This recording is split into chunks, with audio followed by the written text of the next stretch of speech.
in the industry of beauty, I feel like you have your own makeup line, but you see skin because you do the way that someone's skin looks affects how your makeup looks, right?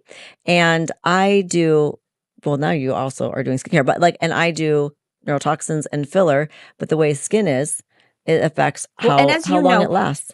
filler and neurotoxins and Botox, it doesn't change the texture of the skin. Or So surgery. it's like, yeah, it's Or like you surgery. still have to have good Yeah. skin. You can't just have good skin by doing Right. injectables and things like that. It's like you Right. have to, it's like anything. It's like exercise, like It's like eating well. health. It's like, what are you putting on your skin every single day? Right. That's like probably the most important thing, right? It's how you're nourishing it. It's consistency. And then what's so interesting is then now we have gotten a little bit older, so 7 years older, and now we're Well, no, talking if I met about you in hormones. 2019, that's almost 9 years. Wait, no, 8 years. 2016.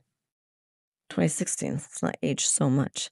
2016. So if I met you because I met you early 2019, so it's 7 years, Okay, yeah, right? so 7 oh my years, goodness, yeah. that's so long. So now older, and now it's like I'm moving from injectables and understanding that as a woman aging, that it's actually the health of my insides. So it kind of goes. I started backwards. So first injectables, then skincare. You made me aware Which of that. I think a lot of and women then do. They hormones. start in their 20s and their 30s, and they care about the outside, Right. and you don't realize that It's a complete flip, isn't it? And then as you get older, you're like, oh, Yeah. I Less have about to, the outside and more about the inside, which is true. So you're young in your 20s and you're spending all your money on your clothes and your jewelry and getting your hair done. And then 30 years later, if you only had $500, it'd be hormones and it Yeah. would be probably Botox, a little bit of Botox at least. Yeah. But it starts to trail off if all you have is this amount of finite money to spend, Yeah. Yeah. So it's interesting because then in the journey now of, us doing aesthetics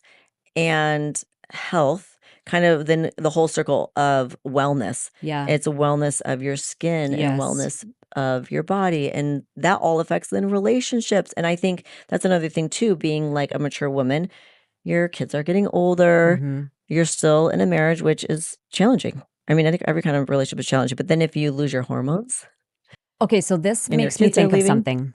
When Steve and I were, so we've been married, we just celebrated 23 years. which is amazing. And our daughters are 21 and 18.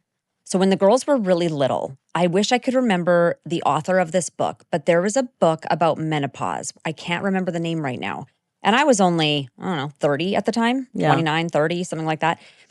And I don't remember how this book came across, why, maybe I heard about it. I have no idea. Anyways, there was a quote in this book from the author. She was talking and she said, if your marriage isn't rock solid by the time you hit menopause, you will not survive. Your marriage will not survive. And it stuck with me interesting. as a young, late 20s, early 30s, thinking, oh no, because my body's super sensitive to hormones. Like I can't take birth control. Oh, yeah. When I got pregnant, my hormones shifted. I got super depressed, which is why I took a ton of fish oil, because fish oil is actually really good for like anxiety, depression. Yeah.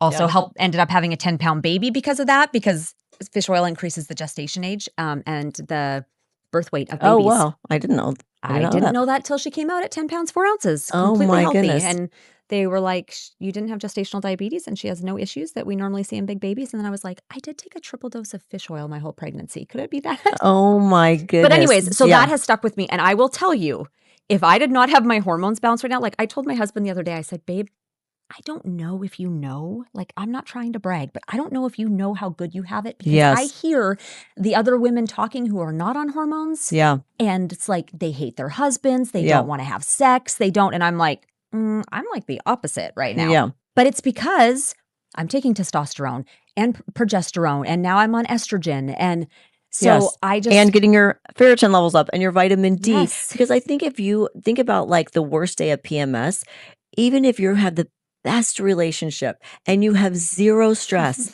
on your worst day of You still wanna PMS, rip their faces yeah, off. you're irritated because you feel so bad inside. I think Yeah. it's really hard to take care of somebody or love on someone when you're sick, you Mhm, know? mhm. And I think that's, because we know the postpartum.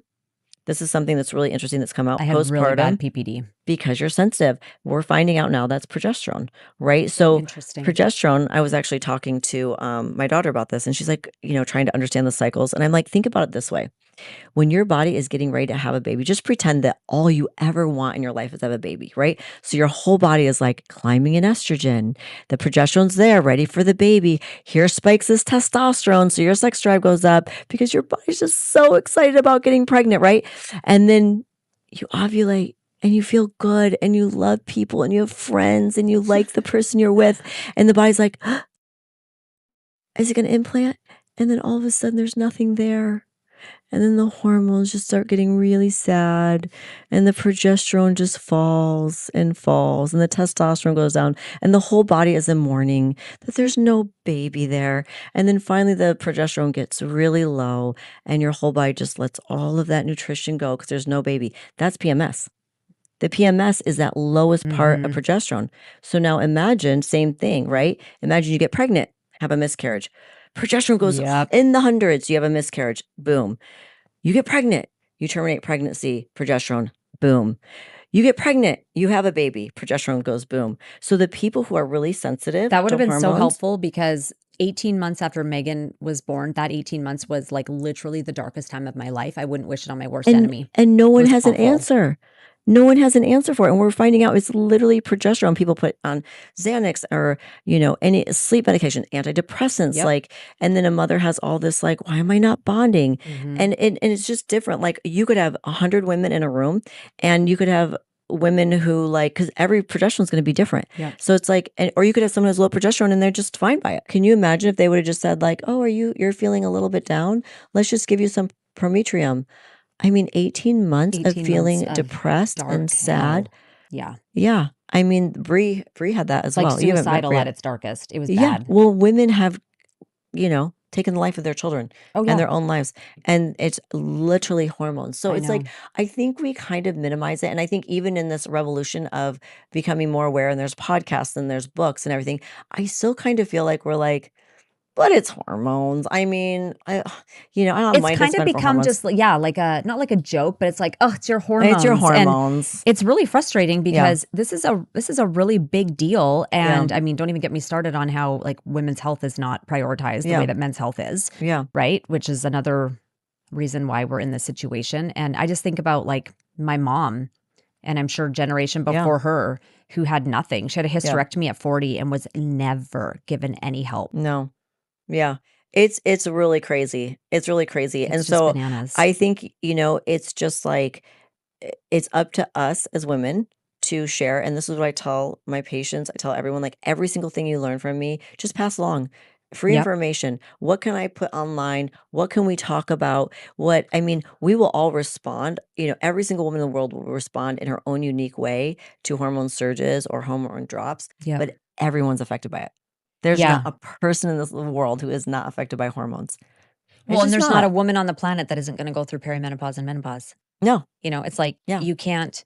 Okay, so let's Yeah. talk about for example, I mean, there's so many things I could bring up just based on my conversations. Yeah, Like I've we could told you, talk like for, I talk to hours. people every single week who will tell me something. Yeah. The most common thing that I hear from women who are not on hormone replacement therapy but have all the perimenopausal symptoms is, my doctor said I was fine. Yeah. And Yeah. sometimes that came with blood tests and sometimes it didn't. Sometimes Mhm. I have one friend who was like, she's 46 or 47. She has all the symptoms Yeah. of perimenopause. And she's like, my doctor made me feel really stupid and said that because I had a hysterectomy that I don't Yeah. need progesterone ever. Yeah. Yeah, I think there's a spectrum. Let's think of a spectrum as a rainbow, right? And that, to me, I can't call it malpractice because this is a hard thing. I can't call it malpractice because you won't die without hormones. Right. It will cause heart disease. It will cause diabetes. It will cause depression. But your death certificate is not going to say this woman died Yeah. because she didn't have hormones. You will not Yeah. ever find that. Right. So I'm just going to call it negligence. Yes. It is straight up negligence, first of all. So we're not, all of those providers that tell women that they're perfectly fine.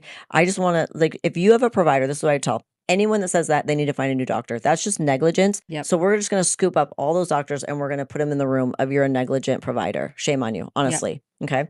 So then we have the next group where they say, we'll check your labs.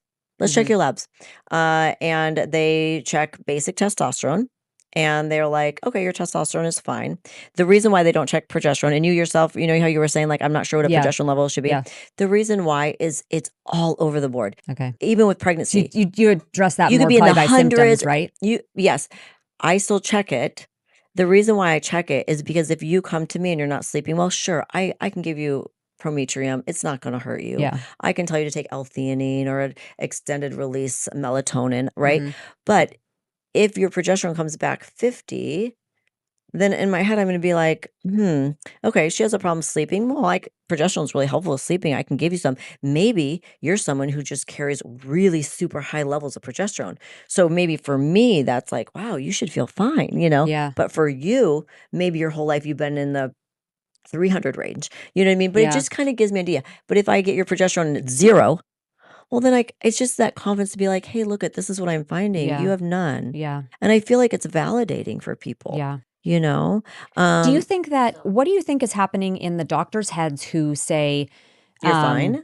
they say you're fine and your testosterone is at 10 Yeah. and your estrogen's at 25 and they're like, Yeah. yeah, you're fine. Like where are these numbers or what are they basing this on? Is this just like old data or No. what are they? I'm so glad you said this because testosterone, let's just take testosterone. Because here I am I'm trying to convince somebody I am Good not luck. a doctor and I'm trying to tell them their doctor's wrong. Right. And they're never going to convince their doctor that. So let's set aside testosterone because estrogen and progesterone are actually being prescribed. That's why we're seeing a shortage. So we'll talk about that later. Women really can, I really just send women back to their providers and say, it's now FDA approved and indicated. So just circle back around and talk to your provider and say, find one article and give it to them, right? But testosterone is different. Let's talk about that because testosterone is the only hormone that we're actually using as a supplement. So the way, and I think within a year of prescribing for people, I was like, ooh, I need to explain this differently because if you go to your doctor, let's say let's say there's just some incredible woman out there who has a testosterone of 30 at 45. I haven't seen one, but let's say there's just this incredible woman who has a testosterone of, this great, nice, robust You talking number. about free or total? But that's really low. Not for childbearing age. So this is why I'm so glad that you said this. Interesting. So testosterone is normal 40 or 50. When you are wanting to have a child, when you are in your teens, 20s, 30s, just because unfortunately that's how our bodies are. So we have a baby when we're 12. Yep. I don't know who thought that was a good idea, but it can happen. Yeah. So, we think of testosterone, it is a strength hormone. It is I like to call it like the engine, the get up and go. Yeah. But where it helps in reproduction is its sex drive.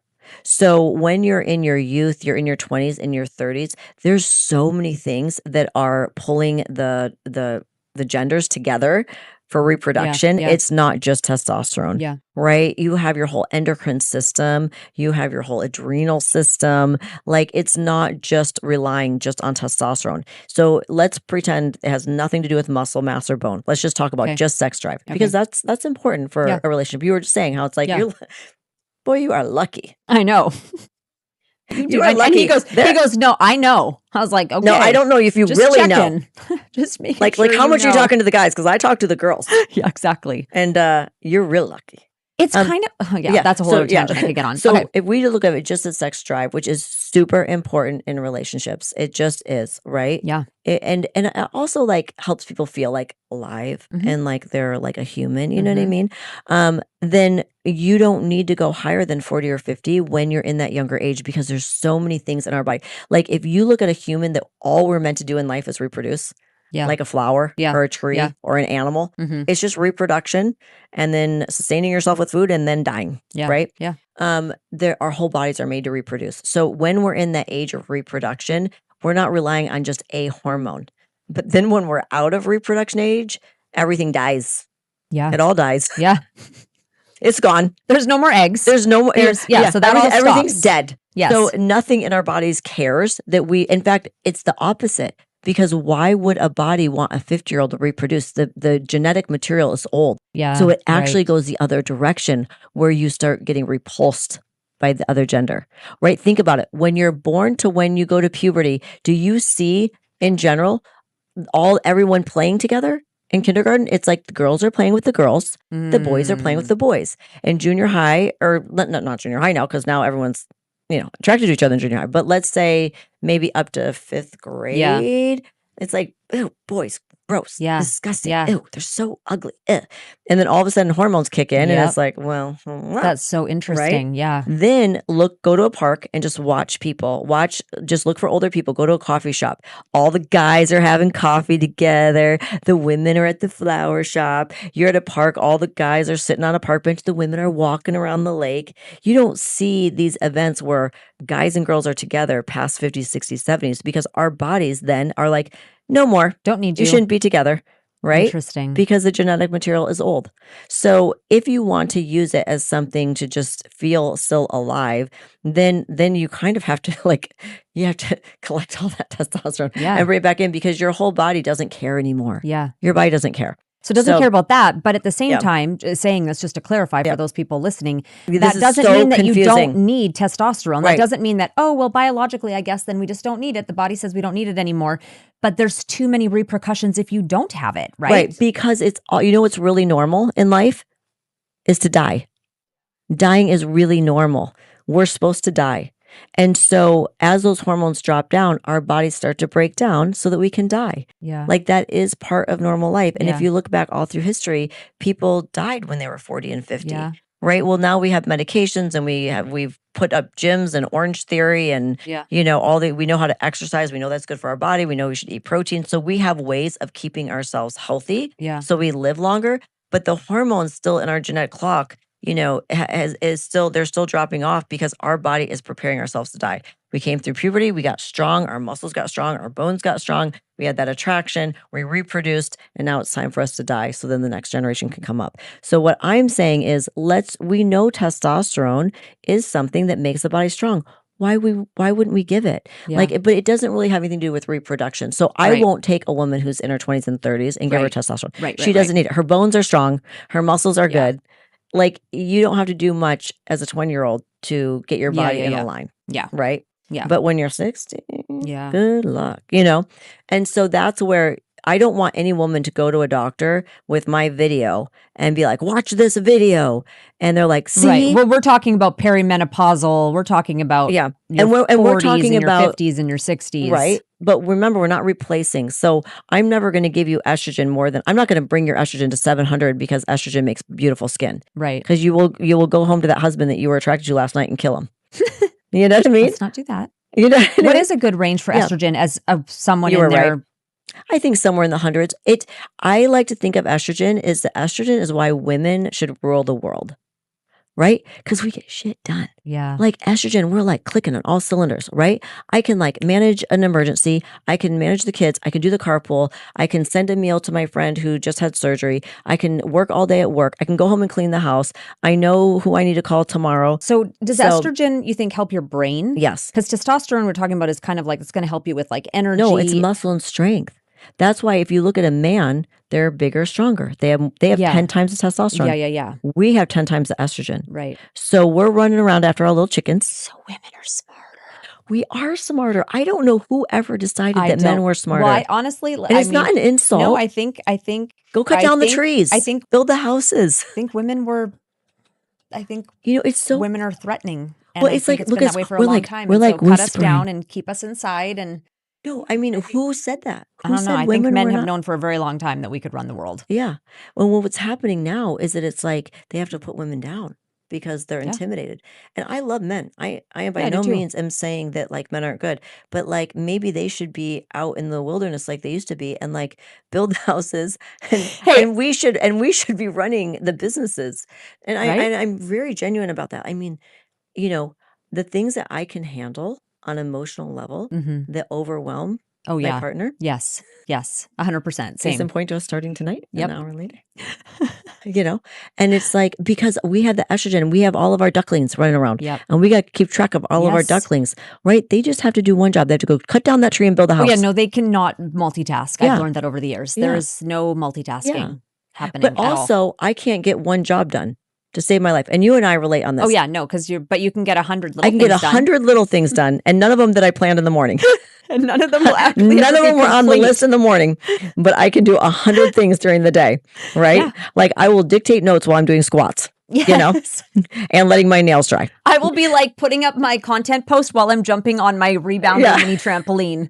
Right? Right. Yeah. It's true. Yeah. Yeah. But you're also in your mind, you're thinking about the dinner, you're thinking about what time you have to start getting ready, like if you have your lashes ready, if what you're going to do for your hair. You know what I mean? So I just feel like just think about estrogen, but too much estrogen will make you want to kill people, right? That's really interesting. Because it's like your brain is just. Do you ever see, is this a thing? Do you ever see, because usually, like you said, with the hormones, when we're going through perimenopause and menopause, it's that our hormones are all dropping, right? Yeah. At different rates, at different times, Correct. different ages, everyone's different. Do you ever see someone that says, oh, I'm really rageful? Because often I feel like, women do sometimes get really rageful through perimenopause.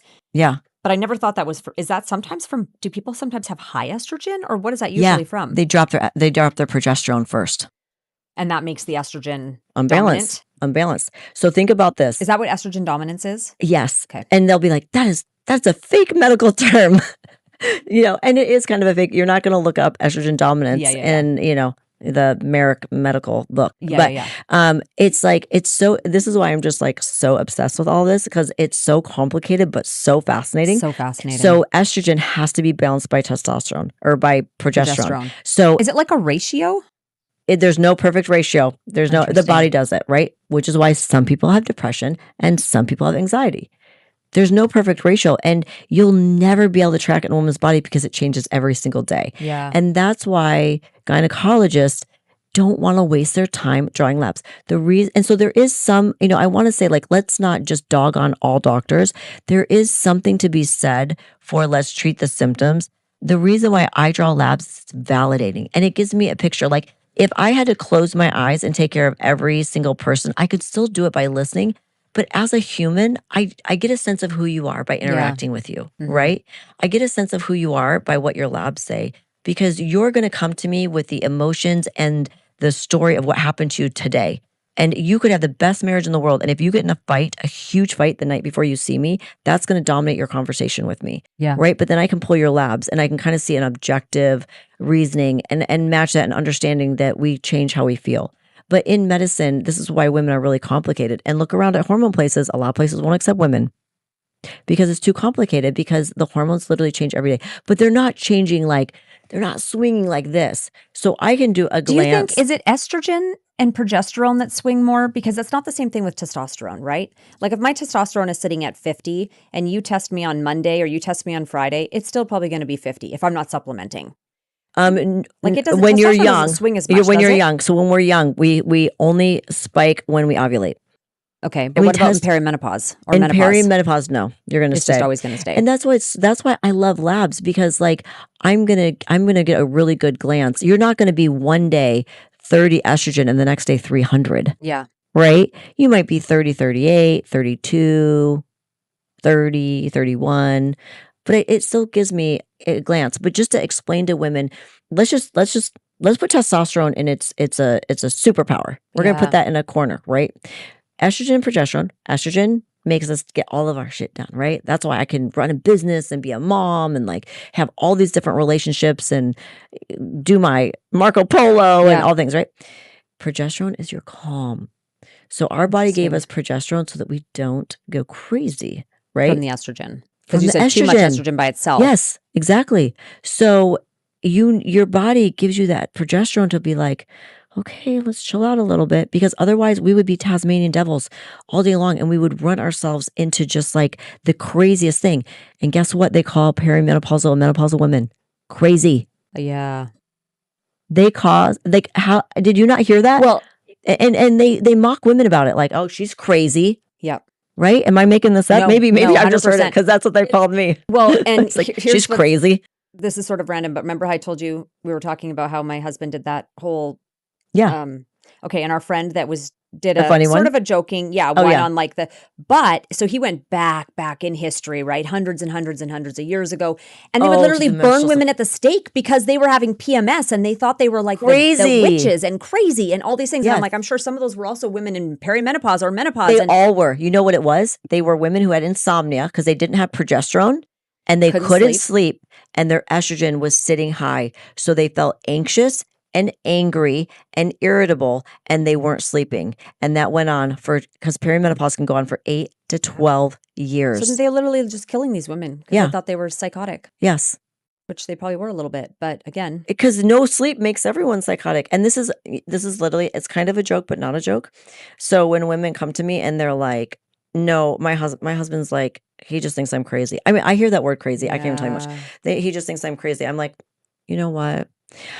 It can feel that way for the partner. What I would like to do is I have a urologist that I work with. We're going to send your husband there and we're going to castrate him.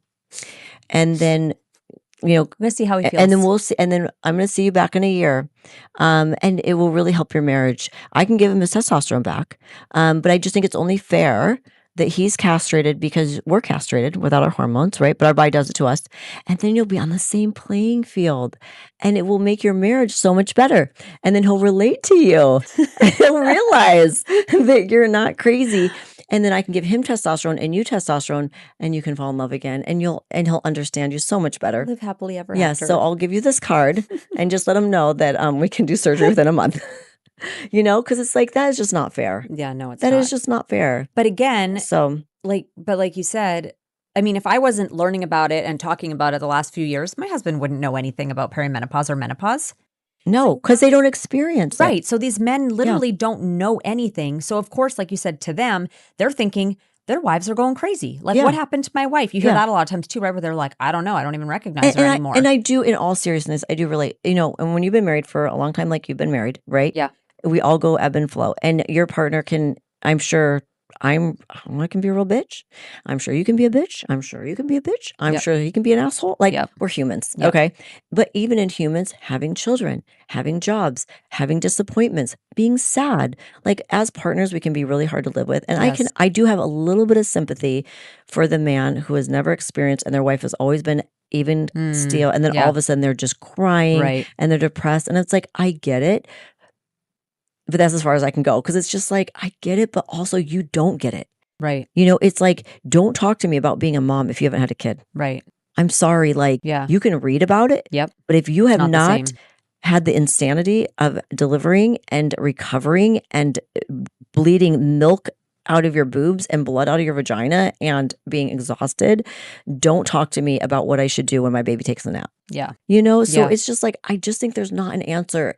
To me, the only answer, as a 52-year-old woman who has 2 daughters and works with women, is that we have to take care of ourselves. We cannot rely on male providers. We cannot rely on our husbands to make us happy. 100%. And this is what I tell my girls. And this is a really unpopular opinion and theory, but I think the best way that we can be partners and mothers and friends is to put ourselves first. Oh, 100%. And the older I've gotten, the more I've realized that. And it's not selfish. It's No, and you actually can't like feel guilty about it anymore. Like No. women, like you need to figure that shit out. And when it's you're like, oh, but I hard. feel bad and I'm just I'm gonna sorry. self-sacrificing for everybody. You're Yeah. not doing anyone any favors. No. Like that's not helping anybody. No. And But that's like what that's we're why now I'm taught. like, I need to get my sleep. Yeah. I need to go and exercise in the mornings. That's a priority for me for Yeah. multiple reasons. You Right. know? She's like, yeah, you have to take care of yourself. And the other thing that I find is like, and I understand that if the information's not there, but that's why we're doing these types of things. Yeah. That's why we talk about it online. We're trying to share it. Like you said, when Yeah. you see something, share it. You don't know who's going to see your social media and Right. see a story you shared that maybe it will Right. help them. But you Yeah. have to be proactive about your health. Like the one thing I cannot stand is when people just complain, And they don't do anything. but they don't do anything about it. Like Yeah. I'm very proactive. If something's are. not right in my body, You are I very.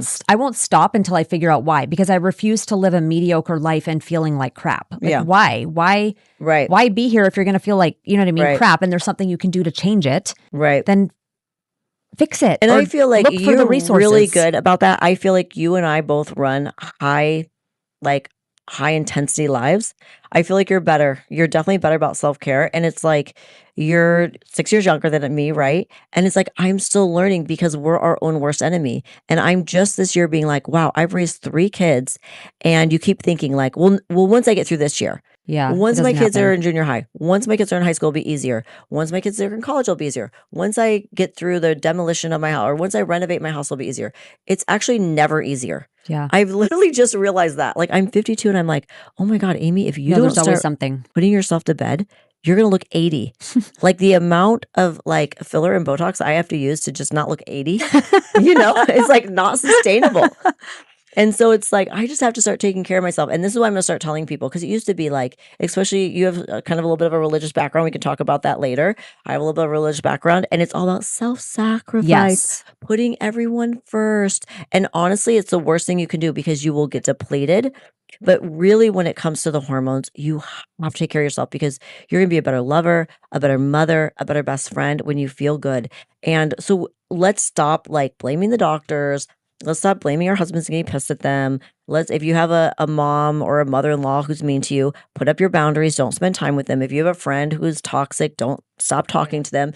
If you're in a toxic marriage, leave the marriage. Like that's also not really popular, but it's like there are women in such toxic, horrible yeah. marriages. And it's like, we do live in America. I mean, you can get a divorce, You and can it's leave. like you really have, because who is it good for? Who's a toxic relationship good for? It's not good for either partner, nobody. right? It's not good for your kids. It's not good for your neighbors. Not good for the pets, So I just think that we have to be our advocate, and that's why we're doing this. And so I would, what is really beautiful in 2026 is that you can go to your doctor and say, I would like some estrogen and progesterone, please. You could actually say that now. And is there any type of, are they bound by, Nope. like, do they have to say yes? We'll give that to you or No try provider or has consider it? to. No provider has to because it's the assessment and diagnosis. But what's hard is that menopause is natural. And this is where, this is another thing that we talk about. Like, shame on the American Medical Association that they don't put any time into reproduction and all these things. The hard thing is that it's so crazy. It is so interesting that hormones control how we look, feel, and behave, but it's not a diagnosis. Like we're going to our doctors who are diagnosing diabetes, hypertension, heart disease, Right. viruses, infections, and we're asking them to treat us for something that we're not going to die from. And so I think that's where there's a disconnect. I think we need to stop asking our gynecologist who helped us, have a baby or monitor a healthy pregnancy to supplement us so that we feel better. So what You do know we what do I'm saying? instead? This is where we have a gap of providers. We need functional medicine providers. Yeah. So, for someone like myself, and there's not many of them. Yeah. There's already not enough obstetricians for people who are pregnant. There's already not enough gynecologists for women who have all kinds of gynecological problems and issues. Yeah. So and there's no magic fix to it.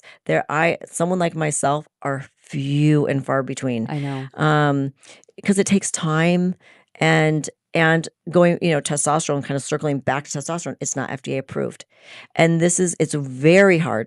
Now, I want to tell all women out there, go to your provider and say, I'm not sleeping, I want progesterone. It is harmless. It's not progestin. Okay. It's not birth control. Do not let your doctor put you on birth control if you don't need it. I'm thankful for birth Make control. sure you make that into a clip. Yeah.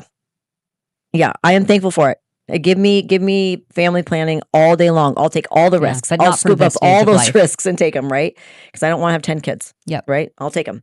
But when you are done having kids, you and your partner are done having kids, get a vasectomy, get your tubes tied, and then do not ever touch a synthetic hormone again because they do carry the risk. I mean, progesterone, it makes people bloated, irritable, gain So weight. progestin and progesterone are two Totally different things. different. Yeah, Progesterone totally different. is bioidentical. Bioidentical. It's from a plant. It's from a plant, all and natural. progestin is what, made in the lab? Progesterone is made from a pregnant horse's urine. Progestin? Yeah. Pregnant mare, Interesting. premarin. Yeah. And so, we're thankful for it, right? A lot of our birth control comes from pregnant animals. Because I have had a couple of people tell me, like, talk about progesterone and then say, well, my doctor did put me on a low dose birth control. And I'm like, Do you know I why? don't think that's what you're And supposed you to be can, on for you can. perimenopause. And what I would say to people, if you can't get anything, take that. Because if you, for example, if I'm starving hungry, I would love a filet mignon, Yeah. but I'll also take ramen noodles. Right. It'll still make my belly feel better. Right. And it will still sustain my life, you know? So if all they're willing to do, the reason why they want to do that is that's what they know. It does have estrogen and progesterone. We have seen that birth control has really gone less and less and less of estrogen. When it started, it would like overtake the whole system, right? And it would just be estrogen and progesterone. Now it's like progesterone only, IUDs. Like we're really pulling back on the hormones just because there's a lot of people who don't tolerate them very well. Yeah. But allows you to family plan. Yeah. But prometrium is from a plant. It's like harmless. It literally, until you experience it. Yeah. And I'm actually, every year I get better in my practice. So I used to say, just take progesterone before bed. Myself, I would just take it as I was getting into bed. Now I realize, what am I doing? Take it 2 hours I before take it 2 bed. hours before. And tell me what you feel. It's great. Then when 2 hours comes around, I'm tired and sleepy and go to sleep. Go right to sleep. Yeah. It's literally, I couldn't understand. But it takes like an hour and a half It to takes kick in. time. And I would have But women not for everybody. My sister says she's sleepy within 30 minutes. Again, Yeah. sensitive to hormone. Yeah. I mean, and it just depends. Like I just tell people, if you take it, start 2 hours before. So I have the 2-2-2 rule: 2 L-theanine, 2 progesterone for postmenopause. If you're peri, 1 and 1. Mhm. But 2, 2, and 2. Take 2 L-theanine, so 200 milligrams, 2 progesterone, 200 milligrams, 2 hours before I do bed. take 200 milligrams of progesterone. And you work, though. and it works great. Yeah. So I'll just tell people, like, take it 2-2-2. If you're like, if you're like, oh my goodness, I'm trying to watch my show. I'm so tired, Yeah. And then, okay, well then take 1, 1, and 1. Like, it's just so easy just to figure out. It's the same thing. Like if you're gonna have a glass of wine, some people drink a bottle and some people drink, 3 sips and Yeah. they're like, oh, I'm tipsy, Let's So, talk about different. how easy is it for, like, what about women who are struggling with like vaginal dryness, pain during Yes, sex, thank you for bringing this up. UTIs. Yes. So I luckily never got to the point where I was having vaginal dryness or pain with sex or anything. But a year ago, this time last year, I was having chronic, we'll call them a UTI because they're all the symptoms of a UTI, but no bacteria, almost like a, I forgot the name of that. And sometimes it would last for a day. And then I'd be fine and then it for would 2 go weeks. away? And some days it would last for 3 days. Symptoms are exactly the same as a UTI. So basically, I had the burning, the urgency, the hurting, yes. And it went on. It was like every week or two for months. And it was because I would have not known that had anything to do with hormones. I just thought, oh no, I'm going to have to live with this. This is terrible. And then I was listening to that podcast with Rachel Rubin, Dr. Rachel Rubin. Thank God for Rachel Rubin. And she mentioned about these things and then goes, yeah, you just need a vaginal estrogen, and explained it and how the microbiome changes when your hormones change and blah, blah. And I was like, are you kidding me? And then I got that vaginal estrogen from you. And I haven't had any issues since. And you know what's interesting about that? Sorry, I wasn't talking that. And most women have no idea. No idea. This is Rachel Rubin, like, God love, like, we need to send her to an island and build her a house. All the women, we all need to like contribute. She has done more for women's health in 1 year. Yeah. And I don't know if it's just like the perfect kind of storm because like she's been a female urologist for so long. I almost wonder, is it because all the female providers are going through menopause? Because again, if I'm a provider and I'm 22, I'm not gonna. Well, it's like Dr. Mary Claire Haven, right? Same thing. She's like, she started to learn about it when she started going through it and realized there was no help. Yeah, I think that's what it is. Personally, I'm like, how is it that just all these providers are also going through menopause and they have the expertise to have the respect to actually speak to the FDA. Yeah. But it is now, not only have they removed all the black box warnings that were not true. Yep. She was able to have them relook at the research and realize it's not true. Yep. But she's now pushing, and it's pretty close to getting approved, indicated that if you are 65 or older, if you even go in the hospital, they need to start applying vaginal estrogen, which I still think is too late. But let's talk about why does that work? Because your biome changes, but there's another reason why we get UTIs or even just inflammation. Because I think even some of those symptoms are just inflammation. It doesn't, you're very healthy. Yeah. If you were a diabetic, you were, had other comorbidities, you probably would be getting actual chronic infections. But your body's, I think, just probably fighting it off constantly also could contribute to fatigue and tiredness because your body's constantly fighting out bacteria. But do you know the other reason why that vaginal estrogen cream works? No. So let's talk about female anatomy. Labia majora, Yep. the lips, Yep. right? And the outside ones. Yep. Then you have the inside ones, the smaller ones, right? And then you have the perineum. That's what we can tear when we're having a baby, Which right? I did very well. Oh my goodness. 4th degree. Lovely. Lovely. Oh, you did. It was It's bad. horrible. It is horrible. So if you would take a scalpel and cut through that perineum, that's where your urethra is. And where it really became clear, it was Rachel Rubin. And then I think she did even another where I literally am like, okay, I know anatomy. Let me think about this, and really went deep. But it's literally, and it's the same for men.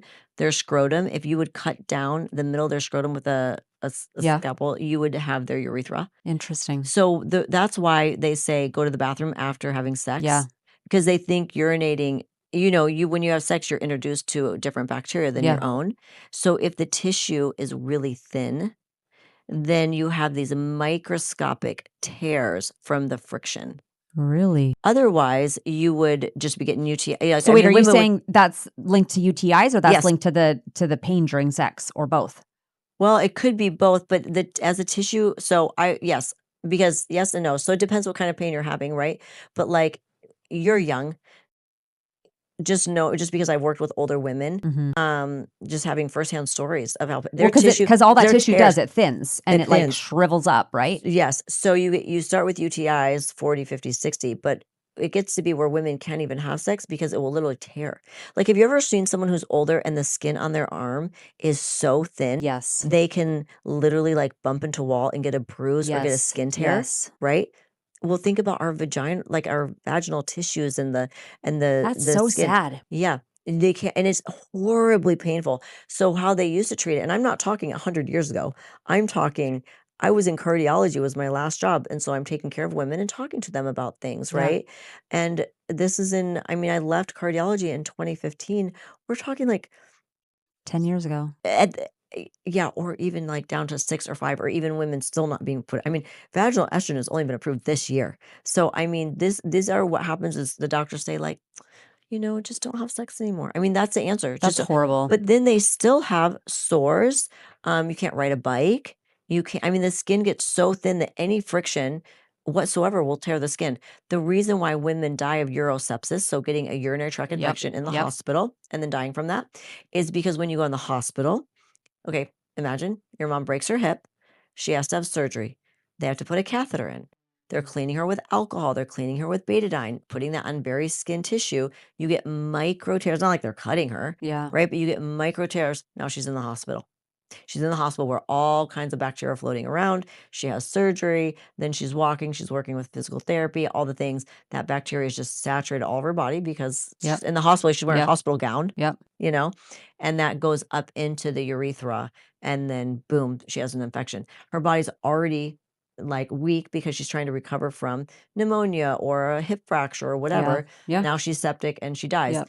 She's never going to have on the death certificate she died because her Oh, of course not. her vaginal tissue was too thin and she got a bacterial infection. But that's literally what's happening. Yeah. That's one of the main causes of elderly women and what they die from is like a UTI that turns into, yeah.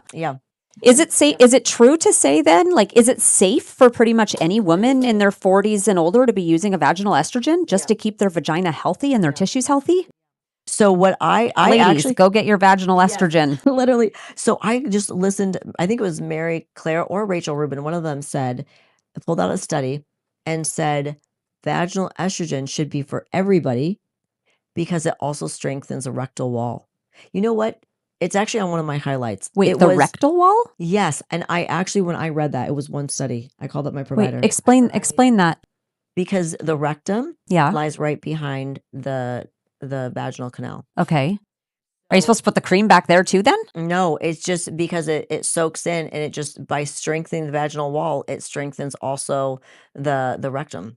Interesting. Yeah. So a lot of women, and these are things if you're not in medicine, you don't know. Yeah. 70, 80, 90 have rectal prolapse. right? They have vaginal prolapse, they have bladder prolapse, because all those tissues affect each other. They're all supported by each other.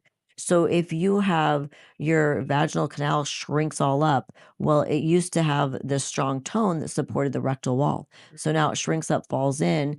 The rectal wall doesn't have that ability to have that support, someone holding it up, right? A tissue or structure holding it up. So then it just gets floppy, and it can lead to rectal incontinence when you're in your 80s and 90s. Well, that's which really is important which for is me then, actually really because important. We just don't well, talk about it. I had 4th-degree tears with my daughter. Yeah. So Yeah. if you know what that means, Yes. but it's Yeah. all of it. It tears into the It's rectum. Yep, all the way. Yeah, And they're all right there. I have worried that I'm going to need surgery at some point, like because of that. So that's really interesting. That's even more motivating to keep using my estrogen. Yeah. So when I heard that, and here's where I'm a little bit of a pushover, but I didn't really look up the study or look any others. I was like, I'd like to have a prescription for vaginal estrogen called in to my pharmacy, please, stat, because it's like, because I've been on testosterone for so long, I like you, I don't have problems with vaginal dryness. I don't have Right. problems with UTIs. I don't have problems with anything, because our bodies, and this might be another topic for another day, but our bodies make estrogen from testosterone. So something I would like to mention real quick is that I never put someone on estrogen first. Always testosterone first. Always testosterone. But you'll never get that from your PCP, because, and this is where it goes wrong. So here's a scenario. A woman is like feeling irritable. She's not sleeping. She doesn't have motivation to work out anymore. She's gaining weight. She goes to a doctor. They're like, oh, well, you're 42, but I don't know what I should do, and I want to do something. So here, have some estrogen. She feels worse. She feels more irritable. She can't stand being around her husband at all. She wants to pull her own hair out, because they're treating a lack of progesterone and testosterone with estrogen. And remember, we talked about too much estrogen makes us crazy. Yeah. So it's the last thing to drop. So for example, in my own personal life, I started in testosterone in 2021, and it was great. And I started progesterone in 2024. And then finally, I'm 52. I just started estrogen in October of 2025.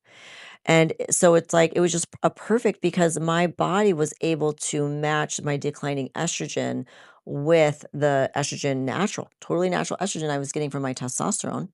And then finally it was like, Now you need some more. and now it was time. Well, I'm glad that I've been giving correct information, because I've told people, I'm like, I'm pretty sure most women, like maybe there's other scenarios or medical conditions or things, but I'm like, pretty sure most women, the last thing that they need is estrogen, because that's the other thing as I hear from people is they go and that's the first thing the doctor puts them on. And I'm like, are you sure you don't need testosterone or progesterone first? Like, because I'm the same. I've been on hormones now for 4 years. And as you know, we just started me on a small dose of estrogen in December. And it's just kind of like, you just do a little bit and you do a little bit more. And see how you But here's feel. why. Because testosterone is not FDA approved, which is really just, and let's just talk about how crazy that is. It is a hormone that's naturally occurring in our body. Yep. It's approved for the other gender, which is also a human, Mm-hmm. right? We're all humans. Mhm. We just have slightly different genitals, Mhm. right? Mm-hmm. And different levels of hormones. It's approved for them, but not for us. It is also approved for transgender. So if you're a woman who wants to become a man, it's approved for you. If you're a man who's a man, it's approved for them. But if you're a woman who wants to feel better, it's not approved. So because it's not FDA approved, you're not going to find a doctor who's working under the malpractice license of their practice prescribe it to you. Or if they prescribe it to you, it's going to be so teeny, teeny, tiny that it's not going to do anything for you. And you're going to feel like it didn't work. So I'll have people say, well, my doctor gave me some testosterone, and it's literally the tiniest little amount. It's like, It's not going to do anything. it's going to raise them up by 2 points, right? And also, they don't want to put you on progestin, because progestin's birth control and people have side effects, and it has a risk of stroke and different things. Mhm. Well, they don't prescribe natural medicine. You don't go to a doctor to get a prescription for a vitamin. Right. You go to the doctor to get birth control, hypertension medication. So they're not used to writing prometrium. I put this on my story. PhD, very educated, very smart. She's 42. She goes to her OBGYN and she says, I'm not sleeping well. I want, she has a progestin IUD, Marina. And the gynecologist says to her, does write her extra prescription. So we are starting to see some, right? Prometrium. They're very uncomfortable with it. This is how uncomfortable this medical doctor is talking to a scientific doctor. You're right. Both of them have trained years and years and years and years of training. Gynecologist, epidemiologist, right? She's like, well, I don't know. I'll give you this prometrium. It's it might make you feel horrible. It might do the opposite of what you want to do. It might make it so you can't sleep. You might be super anxious. You might like to take it part of the month. You might not want to take it all. But if you want it, I'll give it to you. So then she calls me and I'm like, are you serious? First of all, why are you giving she goes, I can't give you 100. I can only give you 200. That's all that's available. So I have to give you 200. So he reaches out to me and I'm like, hold on, let me go outside and scream. Yeah. Then I came back and I was like, yes, you can order it in 100. Absolutely. You don't start with 200. Let's not start with a race car. Let's start with a little Ford Focus first, Go back, get your 100. You're 42. You're making your own progesterone cell and you have a progestin IUD. Yeah. Don't go right to 200. So she goes back to the doctor and she says, well, I don't know. I feel like maybe I should, I found out that you can get 100. And the doctor's like, oh, really? Okay. I guess I'll write your prescription for 100. She's like, it's probably not going to do anything. She goes, but since you're so anxious about the 200, I'll give you the 100. I'm like, the nerve. Yeah. The nerve. You're the one that made her anxious. I told you when I went to my general practitioner just for like a yearly checkup to check it off the box. Yeah. And she looked at my things and said, why are you taking progesterone? And I said, because I need it. And she goes, well, that can cause cancer. And I was literally like, I have to leave the room right now. Yeah. Because I know more about hormones than you do. And you're a medical doctor. And I'm a makeup artist. But I've done more research to understand it and what my body needs than you have. Yeah. I tried to give grace, like, well, maybe you're just really busy and you haven't had time to dive into this. But I was like, this is a perfect example of what the majority of women in the US are facing. Yeah. I mean, we could just talk about forever and ever. There is not one single study that says that natural progesterone causes cancer. In fact, it's the opposite. It's the opposite. So it's just like, I mean, literally, I could just talk about this for so long. It's so crazy. Every single woman in America is not going to be able to find a provider to give them testosterone. And they're not going to be able to find a provider that does everything natural. So let's make this accessible for everyone. Start by just going to your doctor and saying, I would like estrogen, natural progesterone, because they actually can write the script. It's not that hard. But how do And they know about vaginal how much estrogen cream. estrogen they need? Well, the doctor can do that. The doctor can do that. And honestly, just a little bit, but at least get it started. Like I would say if any woman, you know what I would do actually if you want to make it across the board, just progesterone only. Forget the let's start with estrogen. that. Let's start with calming first. And then once they feel calm and they're sleeping good, then if they still want, they can add on And some make sure that you're estrogen. saying, I want natural progesterone, not Not birth control. progestin. Yeah.